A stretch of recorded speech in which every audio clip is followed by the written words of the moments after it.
Bonjour, bonsoir. Je suis le pasteur Floricia Matima de l'église La Chapelle des Adorateurs et je suis très heureuse de vous retrouver aujourd'hui dans l'émission Parole de vie. Alors aujourd'hui, j'avais vraiment à cœur de vous partager des secrets pour être inébranlable.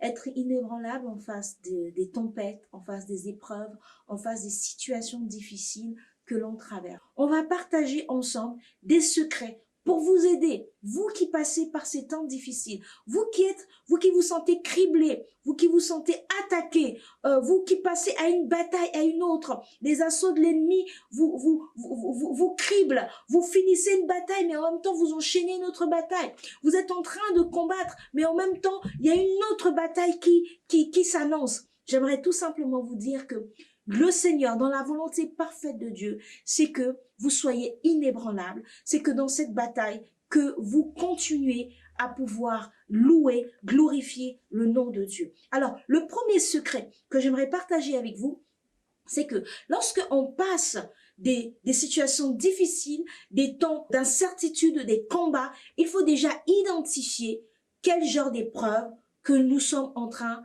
de passer. Identifier l'épreuve. Est-ce que je suis en face d'une épreuve type vent? Est-ce que c'est le vent qui est en train de souffler? Est-ce que je suis en face d'une épreuve type tempête? Ou est-ce que je suis en face d'une épreuve type tsunami? En fait, j'ai donné ces trois noms à ces différentes épreuves parce que chaque épreuve a une manifestation, a des degrés de manifestation qui sont différentes, mais ils ont aussi une manière de pouvoir, pour les traiter, pour les aborder, on ne peut pas les aborder et les traiter de la même manière. Est-ce que vous comprenez? Lorsque vous avez identifié, la réaction, la manière dont vous allez gérer l'épreuve va être différente. Donc, le deuxième secret, c'est de pouvoir, lorsque vous l'avez identifié dans la présence de Dieu, c'est de demander maintenant à Dieu le mode d'emploi. Seigneur, comment on fait? Comment je gère cette épreuve? Qu'est-ce que l'on fait? Quelle est la stratégie que tu me donnes? Quelle est la stratégie de combat pour faire face à cette épreuve? Parce que Dieu sait, parce qu'il est omnipotent, il est omniprésent. J'aimerais dire à quelqu'un que tout ce que tu vis, par où tu passes, Dieu n'est pas surpris.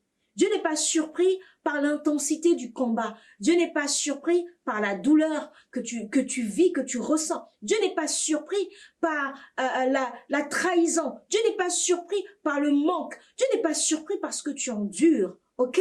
Dieu n'est pas surpris. Mais Dieu veut utiliser ce que l'ennemi veut faire contre toi pour te rendre victorieux, pour te rendre inébranlable. Donc demande à Dieu quel est le mode opératoire, quelle est la stratégie de bataille, comment je vais faire pour gagner ce combat. Et là, Dieu va commencer à pouvoir t'inspirer. Et il y a souvent un phénomène que j'ai remarqué qui se passe lorsqu'on traverse des épreuves, c'est que c'est là, tout à coup, on n'a pas envie de prier. C'est là, tout à coup, on ressent vraiment un vide au niveau spirituel, au niveau émotionnel, tellement que nos émotions sont attaquées, tellement que notre pensée est assaillie par les assauts de l'ennemi. Troisième secret, c'est là, en fait, où Dieu ne s'attend pas forcément que tu sois hyper spirituel, que tu commences à être dans une performance, à prier en langue ou à montrer combien tu es fort. Je ne dis pas qu'il ne faut pas prier, mais il faut que tu t'écoutes. Il faut que tu apprennes maintenant à ce moment-là de pouvoir contrecarrer l'ennemi. Parce qu'au milieu de l'épreuve, dans laquelle tu es en train de traverser, le but de l'ennemi, c'est de t'éloigner de la présence de Dieu. L'objectif du diable, c'est de briser ta communion avec Dieu, ok? Donc, ne va pas franco, parce que quand on traverse l'épreuve, tu n'as pas envie de prier, tu n'as même pas envie d'entendre la parole de Dieu. C'est comme si tu deviens en fait amnésique en fait de tous les enseignements que tu as entendus à l'église. Oui, parce que là, tu es dans le vrai, quoi. Tu es dans le vrai fight. Et à ce moment-là, ne va pas dans la direction de l'ennemi. Ne force pas les choses. Sois tout simplement, reprends ton identité d'enfant de Dieu. Comprends que tu es un enfant de Dieu. Et Dieu est ton Père. Reste dans ça. Reste dans cette vérité. Reste dans cette relation. Ne force pas. Si tu te sens fatigué, si tu te sens... peu importe ce que tu ressens, je te conseille à le dire au Seigneur. Père, là, ça va pas. J'ai pas envie de prier. j'ai pas envie d'écouter la parole. Dis-lui ça. C'est ça qu'il a envie d'entendre. La Bible dit qu'il fait grâce aux humbles et il résiste aux orgueilleux. Plus tu vas lui dire ce que tu ressens, plus tu vas lui parler de comment est-ce que tu vis la chose, mieux le Saint-Esprit va t'aider. La Bible dit que alors qu'autour de nous, personne ne compatit. Le Saint-Esprit à l'intérieur de nous compatit à nos faiblesses. Et c'est à ce moment-là, lorsque tu dis à Dieu, Seigneur, c'est compliqué, je n'arrive même pas à prier, tellement que mes pensées sont assaillies à cause de cette épreuve, à cause des situations que je vis. Je ne sais pas comment je vais m'en sortir, je n'ai aucune espérance, je ne sais même pas comment ça va le faire. Là, c'est bien, ne garde rien pour toi, ne garde rien pour toi, ne garde rien dans tes pensées, ne garde rien dans ta tête, ne te reconcovie pas en fait sur toi-même, ne te renferme pas sur toi-même. Parle à Dieu, dis-lui Seigneur, je suis fatigué. Dis-lui Seigneur, ça ne va pas. Et c'est là que la puissance de son amour va venir te soutenir, va venir t'envelopper, va venir t'envahir parce que tu vas être sur le point de reconnaître. Tu ne seras pas en train de faire un bras de fer avec l'ennemi. Vous savez, le danger, c'est quoi? Le danger pour un enfant de Dieu, pour un chrétien, c'est de croire que parce que j'ai eu l'habitude de gérer certaines épreuves hier, que cette épreuve qui se présente là, je la gérerai pareil. Non, chaque épreuve est différente. Et c'est de l'orgueil de croire ou de penser que oui, parce que j'ai eu l'habitude de faire face à certaines difficultés dans ma vie. De toute façon, dans ma vie, ça n'a jamais été facile. Je me suis toujours démenée, je me suis toujours débattue tout seul. Là encore, ça va aller. Non, c'est une erreur. L'ennemi veut que tu prennes cette route parce que c'est la route de l'orgueil, où tu ne te confies pas, où tu dépends pas de Dieu. Mais alors que lorsque tu partages à Dieu, Seigneur, j'ai du mal à prier. Seigneur, ça fait quelques jours, c'est difficile pour moi. Fortifie-moi, encourage-moi. Là, tu vas commencer à voir une main invisible commencer à venir te soutenir et te donner la force d'être inébranlable. Troisième secret, c'est de véritablement commencer à pouvoir en fait ne pas mal parler. Il ne faut pas que tu parles ce que tu ressens. Je t'ai dit, ce que tu ressens, tu parles à Dieu. Voilà, c'est différent. Mais comme je dis, ne parle pas en mal, c'est-à-dire ne te plains pas, ne murmure pas, ne parle pas mal de la situation en dehors de la présence de Dieu. C'est-à-dire, qu'est-ce que je vais dire par là? Ce que je vais dire par là, c'est que ta parole a un pouvoir. La Bible dit dans Proverbe 18, à partir du verset 21, la vie et la mort sont au pouvoir de la langue. Et quiconque sait l'utiliser en mangera les fruits. Le but de l'ennemi lorsqu'il nous crible, lorsque nous sommes au milieu de l'épreuve, c'est que nous puissions mal parler sur nous-mêmes, que nous puissions mal parler sur notre situation, que nous puissions mal parler sur nos réalités. Pourquoi il veut ça? Parce qu'il sait qu'il y a de la puissance dans tes paroles. Et lorsque tu vas proclamer des mauvaises choses, des choses négatives, ils vont avoir un impact dans ta vie. Ça va être scellé dans ta situation. Oh, j'ai tellement fait ces erreurs. Lorsque je n'avais pas compris cela, des fois il m'arrivait de parler mal. Alors quand je parlais mal, c'est comme si moi-même je plantais encore un clou sur moi-même. Vous comprenez? Donc l'ennemi veut que tu parles mal. N'écoute pas tes émotions. Ne parle pas en fonction de ce que tu ressens. Ne parle pas en fonction de comment est-ce que tu vis la situation. Parfois l'ennemi te donne l'impression que tout autour de toi il n'y a plus d'espérance. La situation est foutue. Il ne te présente que la mort. Il ne te présente que la fatalité. Mais ne parle pas la fatalité. Parle la parole de Dieu. Qu'est-ce que la parole de Dieu dit en fonction de l'épreuve, en fonction de ce que tu ressens, en fonction de comment tu vis la situation?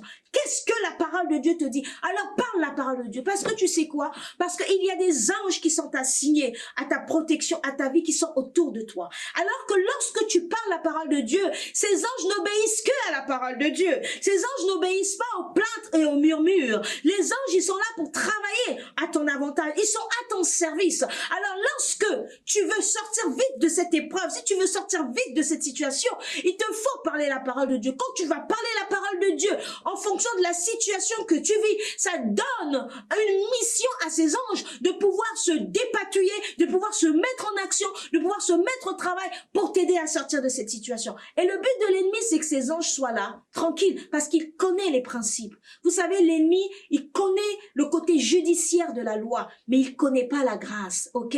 Il ne connaît pas la grâce. Et la grâce de Dieu veut se manifester dans ta vie à l'instant même, dans la situation, dans l'épreuve, dans les tumultes, dans les combats, dans les tempêtes, dans les vents, dans les tsunamis que tu es en train de traverser. La grâce de Dieu est disponible, pas parce que tu es parfait, mais parce que Christ a payé le prix pour toi. Est-ce que tu le crois? Que la grâce de Dieu est disponible pour toi, maintenant, à cet instant. Et j'aimerais vraiment que tu le comprennes. Alors fais attention à ce qui sort de ta bouche. Ne parle pas en négatif, ne te condamne pas ta situation, ne te condamne pas, ok?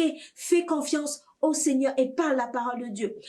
Quatrième secret, c'est que tu dois rechercher la paix. Tu dois rechercher la paix. Tu dois rechercher à être en paix. Parce que lorsque on est au milieu des cribles, l'ennemi vient voler notre paix. L'ennemi vient voler, vient supprimer la paix. Et tu dois, pour rentrer dans ce chemin-là, pour être inébranlable, tu dois chercher pour que la paix de Dieu soit installée, soit restaurée. Parce que Dieu n'agit pas là où il n'y a pas la paix. La Bible déclare que le Dieu de paix écrasera Satan sous vos pieds. C'est le Dieu de paix qui écrase. C'est-à-dire que lorsque nous sommes dans un temps de paix, lorsque nous sommes dans un temps de paix, ça donne vraiment la possibilité à Dieu de pouvoir se manifester et d'écraser l'ennemi sous tes pieds. Alors, cherche la paix. Tu me diras, mais Pasteur Floricia, c'est difficile. Comment ressentir la paix? Alors, demande-la à Dieu. La paix que Dieu donne. Jésus-Christ a dit, je vous laisse ma paix et je vous donne ma paix. Ce n'est pas la paix que le monde peut donner. La paix que Jésus donne est plus grande, est plus forte, est plus puissante que la paix que tu peux trouver dans le yoga, que tu peux trouver dans des addictions. Cette paix-là, elle dépasse notre entendement et tu dois la demander. Comme j'ai dit, avec des mots simples, parce que tu es déjà assailli, fatigué par l'épreuve. Tout simplement dire, Seigneur, remplis mon cœur de ta paix. Remplis mon cœur de ta paix et tu verras que le Saint-Esprit viendra à ton secours. Et lorsque le Seigneur va remplir ton cœur de la paix, le cinquième secret, c'est de pouvoir tout simplement te laisser couler dans les vagues de son amour et de vraiment te rappeler que peu importe ce que tu traverses, ça ne change pas l'amour de Dieu pour toi. Ton épreuve ne définit pas la valeur que tu as. Dieu t'aime et d'un amour inestimable.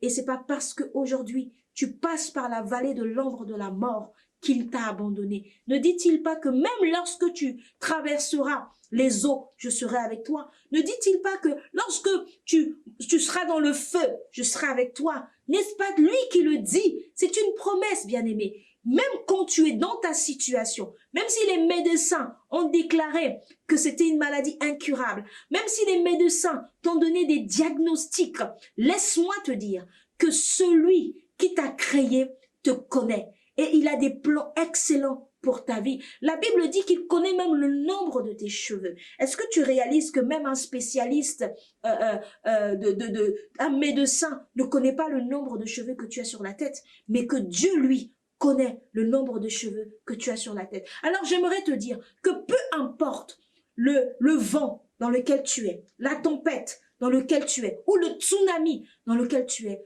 compte sur l'amour de Dieu et laisse-toi emporter par les flots de son amour, par les vagues de son amour, parce que l'amour triomphe toujours. Et souviens-toi que tout ce que tu traverses est utile pour ta destinée. Même si tu ne le comprends pas, Dieu le permet pour que tu sois une réponse pour quelqu'un, pour que tu sois une bénédiction pour quelqu'un. Tu ne traverses pas ces épreuves pour toi seul, mais tu traverses pour que ça soit un témoignage qui va glorifier Jésus dans ta vie. Alors j'aimerais prier avec toi, là où tu es.